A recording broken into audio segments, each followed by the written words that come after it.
Ini tim gabungan yang ada di sini, ada tim Merah Putih. Saya perkenalkan dulu, ada Pak Suwadi dari THMP, adalah kuasa dari para pelapor juga. Salah satu pelapor, Pak Boy juga adalah kuasa dari salah satu pelapor, dan semua adalah kuasa dari para pelapor dari di luar dari Bapak Insinyur Joko Widodo. Yang pertama, termasuk dari Persatuan udah pasti ya.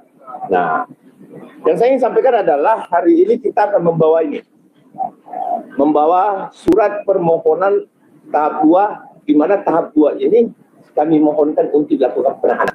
Nanti kita kasih ke teman-teman wartawan ya, poin-poinnya, bahwa apa yang kita terapkan di sini adalah di mana ya, ini saya langsung masuk ke inti, bahwa di mana di dalam negara manapun juga di dunia, bila mana terjadi tindak pidana berulang, maka itu harus dilakukan penahanan. Itu di negara manapun, ya, bukan cuma di Indonesia. Ini kita malu nih sebagai warga negara, terus aparat penegak hukum yang melihat persoalan seperti ini. Pertanyaannya kemudian timbul, ya, apa sih pidana berulang? Ya, pidana berulang bisa dilakukan pada saat sudah ditetapkan sebagai tersangka. Yang lebih parahnya lagi adalah saudara Roy Suryo adalah mantan narapidana yang notabene melakukan tindak pidana berulang dengan kasus sejenis. Kasus sejenis itu apa? Ini dalam benak seluruh APH, seluruh aparat penegak hukum, pengacara, jaksa, kemudian kepolisian, bila APH ini berpikirannya lain, saya pun tidak mengerti apa yang ada di dalam benak para APH ini. Kalau kita pengacara mengaku APH, kalau kita jaksa kita mengaku APH, kalau kita kepolisian juga mengaku APH, bahwa pidana berulang itu adalah tindak pidana yang dilakukan sejenis dan itu wajib ditahan. Residivis itu harus ditahan. Kenapa? Karena mengulangi perbuatannya. Nah, pertanyaannya, apa yang dilakukan Bapak Suryo ini, Mas Roy ini? Apa yang dilakukan? Yaitu penghinaan juga kan kemarin. Penghinaan kan dilakukan penahanan enggak? Dilakukan kan penahanan. Nah, itu message yang pertama, highlight bahwa dilakukan pidana berulang, wajib dilakukan penahanan. Ini yang paling utama nih ya. Nah, inilah yang kita akan sampaikan kepada Kepolisian Negara Republik Indonesia. Yang kedua, para elit. Saya sampaikan siapapun Anda, para elit, baik yang di dalam pemerintahan maupun di legislatif, ya, saya sampaikan, nggak perlu cawe-cawe persoalan ini. Ya, nggak perlu cawe-cawe. Malu kita berbangsa dan bernegara. Tetap kita konsentrasi pada supremasi hukum, penegakan hukum. Ini udah berapa lama? Ini tidak akan terus. Ya kan? Nah, apa ini kalau nggak ada cawe-cawe nih? Jadi yang cawe-cawe udah cukup lah. Siapa sih Roy Suryo, nggak usah dibela-belain. Ngapain kita bela-belain dia? Ya kan? Residivis kok dibela-belain? Nggak usah. Udah, kita saat ini konsentrasi bagaimana ini tahap 2, kami minta supaya dilakukan segera tahap 2. Nah, ada kemudian saya minta Pak Suwadi, gimana? Silakan. Baik, monggo Pak Suwadi. Terima kasih. Ini menarik ya memang, karena tadi sudah disampaikan bahwa yang bersangkutan, terutama Roy Suryo, ini kan residivis. Dalam hukum yang namanya tindak pidana pengulangan atau suatu residivis, itu kan bukan sesuatu yang harus mendapat perlindungan hukum. Karena yang bersangkutan telah melakukan tindak pidana dan telah menjalani tindak pidana itu. Terus yang kedua juga, kita lihat, ini kan pasal bukan hanya pasal remeh-temeh, tapi juga ada pasal 32, terus juga pasal 35, Undang-Undang ITE, itu ancaman hukumannya 10 sampai 12 tahun. Ya. Sedangkan di dalam KUHP yang baru, ya, yang dapat ditahan, itu ancaman hukumannya di atas 5 tahun. Kalau ancaman sudah 10 sampai 12 tahun, ini sangat layak dilakukan penahanan. Dan kalau ini tidak dilakukan, nanti akan mencederai rasa keadilan itu sendiri, ya. Karena kenapa? Ya kan ancamannya sudah ada. Terus yang ketiga, Roy Suryo ini, ya, walaupun sudah ditetapkan tersangka, terus mengumbar berita-berita tentang ijazahnya Pak Jokowi itu palsu. Kan di dalam hukum nggak boleh.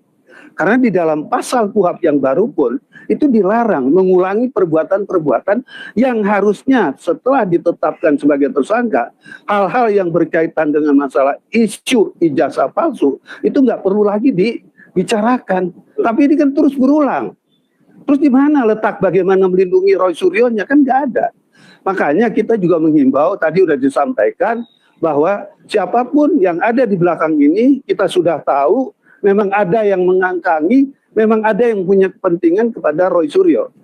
Ya tentunya karena kita melihat ada tiga aspek hukum yang ini nggak boleh mendapat perlindungan hukum. Ya harusnya juga orang-orang yang di belakang itu nggak perlu lagi cawe-cawe. Dukung langkah-langkah penegakan hukum. Dan kita tahu reformasi kepolisian belum lama dicanangkan oleh Presiden Prabowo Subianto, ya, berkaitan dengan masalah reformasi hukum. Nah, kalau ini tidak dilakukan penahanan, berarti kan reformasi hampir-hampir saya pesimis tidak berjalan, gitu, ya. Oleh karena itu sekali lagi, ya, siapapun yang ada di belakang berkaitan dengan masalah ini, karena ini adalah masalah penegakan hukum, negara kita adalah juga negara hukum, yang nggak perlu takut, ya. Ya ngomong aja nanti kalau memang ada yang melindungi. Saya ditelepon sama si A, ya kita ramaikan orang itu, gitu aja. Makasih. Ya, silakan Pak Boy. Ya. Pak Boy, ya. Ya, begini teman-teman. Saya kira Roy Suryo ini kan sudah melakukan perbuatan berulang, ya. Dan itu sangat kita sayangkan. Perbuatan berulang ini seolah-olah apa yang dibilang itu benar. Dan ini framing terus-menerus hampir setiap hari dilakukan oleh Mas Roy. Oleh karena itu kita minta supaya dihentikan. Karena seharusnya tim hukum mereka itu melakukan upaya hukum, bukan berkuar-kuar di media sosial. Ini yang paling penting. Makanya saya mengkritisi kenapa tim hukumnya tidak melakukan upaya hukum, langkah-langkah hukum yang konkret, daripada kalian ngomong-ngomong kuar-kuar di media sosial. Itu nggak ada gunanya. Itu hanya mempermalukan diri sendiri sebetulnya saya. Oleh karena itu kami datang pada hari ini, kami akan pastikan, ya, permohonan kami ajukan. Ini kapan diadakan penahanan? Karena tahap 2-nya harus segera nih. Jadi kita minta supaya Polda Metro segera para penyidiknya bekerja dengan all out. Gak usah yang disembunyikan, semuanya transparan aja. Langsung tahap 2. Karena ini masih ada waktu, jadi saya kira ini masih dalam kapasitas Polda Metro Jaya untuk melakukan penahanan. Jadi kita minta supaya sebelum tahap 2 dilakukan penahanan. Supaya apa? Supaya stop berkuar-kuar, stop narasi-narasi yang tidak bisa dipertanggungjawabkan secara hukum. Nah, terus saja mengulang perbuatan itu berulang-ulang seolah paling benar. Oleh karena itu kita datang supaya semuanya bisa transparan. Kita minta Polda Metro segera lakukan penahanan dan tahap 2 segera dilaksanakan. Saya kira itu aja. Ini tidak suami karena telah melakukan perbuatan berulang. Ya, jadi ada tindakan berulang. Tindakan berulang itu adalah tindakan yang dilakukan saat ini, yang seperti ini, yaitu menggunakan media mainstream, menggunakan media sosial dengan cara-cara yang tidak beradab. Ini yang saya sebut adalah tindakan berulang. Tetapi perbuatan tindak pidana berulang dengan jenis yang sama, makanya bergelar residivis. Ini yang tidak boleh ditolerir. Kecuali perbuatan ini bukan penghinaan, penghasutan, dan bukan, katakan lagi, satu tindak pidana dikatakan tidak berulang itu ketika satu hal tindak pidana itu tidak sejenis. Misalkan hari ini dia melakukan tindak pidana penghasutan, kemudian besok dia mencuri. Itu bukan tindak pidana berulang, tapi tindak pidana yang dilakukan seringkali. Nah, kalau Mas Roy Ini sudah pasti APH semua manapun. Anda teman-teman media, teman-teman mainstream bisa bertanya kepada seluruh APH, apakah seorang residivis itu melakukan tindak pidana berulang, itu masih bisa tidak dilakukan penahanan untuk kedua kalinya? Di negara mana, berikan saya contoh, baik itu profesor mana yang mengatakan itu, bahwa itu tidak dilakukan penahanan. Itu sudah wajib dilakukan penahanan. Ini ada apa? Ingat, ada satu hal yang saya juga highlight di sini. Saya akan menyurat, ini saya tahapannya kenapa saya harus melakukan upaya hukum luar biasa ini, ya, yaitu saya akan menyurat kepada Ketua DPR, Wakil Ketua DPR, ya, terus kemudian saya akan menyurat kepada Presiden Republik Indonesia, Bapak Prabowo Subianto, dan Wakil Presiden Republik Indonesia Bapak Gibran Rakabuming Raka. Ini tidak ada korelasinya antara anak atau bapak ini. Ini persoalan hukum. Ya, kami tidak ada afiliasi kemana-mana. Kami netral memperjuangkan hukum yang jangan diobrak-abrik seperti ini. Ini kami tidak suka. Stop main-mainnya. Cukup kita main-mainnya. Artinya ini akan saya lakukan upaya untuk melakukan upaya hukum luar biasa, yaitu melakukan surat resmi pada Presiden, Wakil Presiden, kemudian Ketua DPR, Wakil Ketua DPR, Komnas HAM. Karena kenapa? Ada nggak sih diskriminasi di sini? Ada. Bapak Insinyur Joko Widodo didiskriminasi hari ini. Ada pelaku tidak pidana tidak lakukan penahanan. Ini diskriminatif. Saya tanya, stupa Borobudur mukanya siapa? Pak Jokowi. Oke, clear ya. Kemudian terjadi pidana berulang ini, siapa yang menjadi objek? Pak Jokowi. Clear bos. Ini bukan persoalan anak dengan bapak. Presiden Republik Indonesia, Mas Gibran, Bang Dasko, yang saya sangat sayangi, mohon Bang Dasko, ini harus diberikan atensi, berikan atensi keras ini. Saya akan menyurat dengan Bang Dasko, saya akan menyurat kepada Mbak Puan, saya akan menyurat kepada Presiden Republik Indonesia, saya akan menyurat dengan Bapak Gibran Rakabuming Raka. Ini tidak boleh main-main. Komnas HAM pun saya akan menyurat. Ini tidak boleh ini. Ombudsman pun saya akan menyurat. Tidak boleh ini main-main.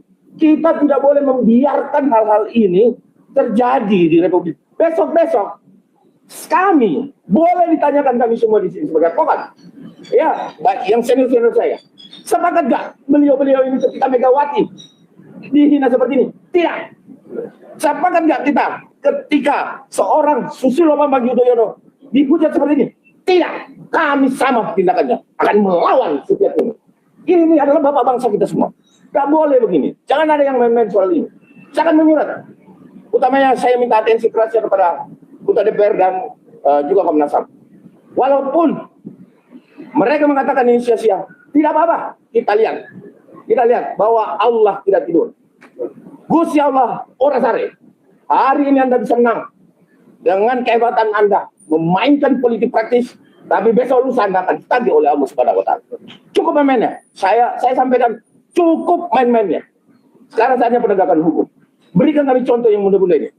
Kami merasa malu dengan adanya seperti ini. Masa nggak dilakukan penahanan? Ini pidana berulang. Lakukan penahanan. Ini yang kami tekankan. Ada tambahan, Pak Boy? Mungkin yang saya